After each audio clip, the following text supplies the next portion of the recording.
Hello बच्चों, चलिए प्रश्न को पढ़ते हैं। एक यंत्र जो हाइड्रोजन एवं मैथेन जैसे फ्यूल ईंधन की दहन ऊर्जा को सीधे विद्युत ऊर्जा में परिवर्तित करता है, वह कहलाता है।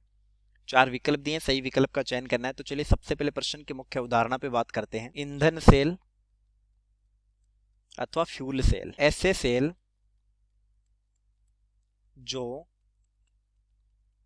H2CO कार्बन मोनोऑक्साइड CH4 के दहन से प्राप्त ऊर्जा को प्रत्यक्षतः विद्युत ऊर्जा में बदलते हो, विद्युत ऊर्जा में बदलते हो, उन्हें ईंधन सेल अथवा फ्यूल सेल कहा जाता है। तो दरअसल हमारे प्रश्न का उत्तर तो ईंधन सेल हो जाएगा। चलिए इसकी क्रियाविधि तथा संरचना को समझते हैं। फ्यूल सेल की क्रियाविधि तथा संरचना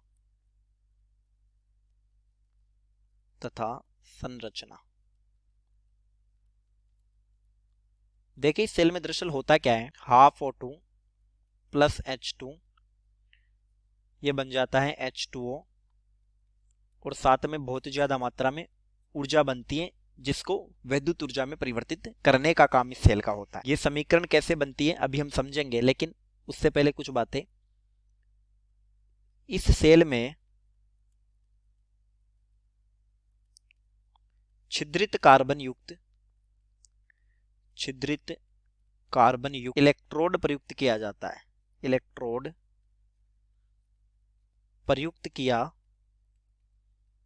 जाता है तथा जलीय NaOH का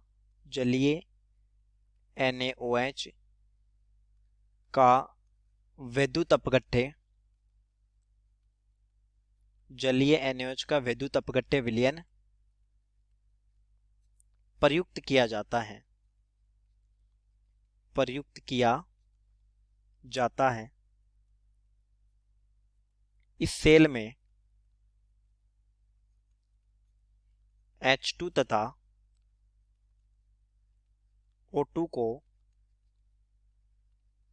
बुलबुलों के रूप में H2 तथा O2 को बुलबुलों के रूप में प्रवेशित किया जाता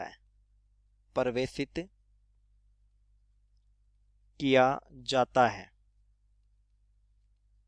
देखिए कुछ इस तरह की संरचना होती है इस सेल की। इस सेल में ये जो ऋणावेशित प्लेट होगी उसको एनोड बोलेंगे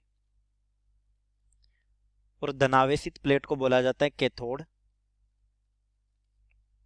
और जलीय NaOH का विलयन विद्युत अपघट्य के रूप में भरा होता है NaOH एक्वस। इस तरफ से H2 प्रवेश की जाती है तथा इस तरफ से O2 प्रवेश होती है, और जो जलवाष्प बनती है वो इस तरफ से जलवाष्प यानी कि H2O का निर्माण होता है। तो देखिए एनोड का मतलब ऑक्सीकरण होगा, यानी कि H2 बदल जाएगा H2O में, क्योंकि ऑक्सीकरण का मतलब क्या है, ऑक्सीजन का जुड़ना। तो H2 जीरो से कहां चला गया, +1 में, तो यहां पर 2 इलेक्ट्रॉन भी निकले होंगे। अब ये ऑक्सीजन आया कहां, दरअसल जो NaOH का जलीय विलयन प्रयुक्त किया था वहां से OH- आया होगा। अब आवेश को संतुलित करते हैं, इधर 2 इलेक्ट्रॉन है, इधर एक OH- है, तो ये 2 OH- हो जाएगा, तो आवेश संतुलित हो जाएगा।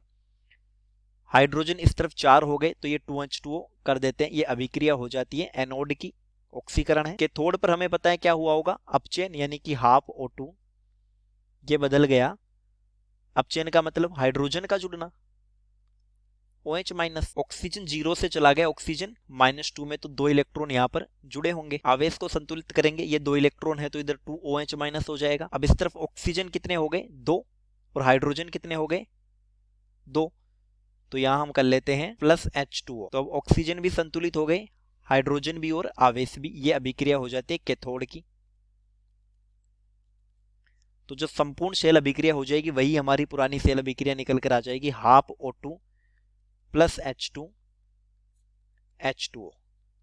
एनोड में 2H2O था उत्पाद की तरफ, तो एक कटकर एक रह जाएगा, क्योंकि कैथोड में क्रियाकारक की तरफ एक H2O है। ये जो निर्मित जल है ये दरअसल जलवाष्प के रूप में निर्मित होता है, तो निर्मित जलवाष्प का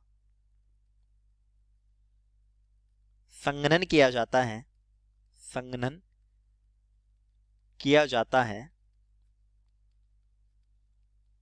तथा इसका प्रयोग अंतरिक्ष यात्री पीने के लिए करते हैं, पीने के लिए करते हैं। तो हमने ईंधन सेल के बारे में समझा। चलिए विकल्प की जांच कर लेते हैं। ए विकल्प दिया है निकिल कैडमियम सेल। देखिए ये तो पुनः आवेशित बैटरी है, ये दहन पे निर्भर नहीं है, यहाँ कैडमियम का ऑक्सीकरण होता है।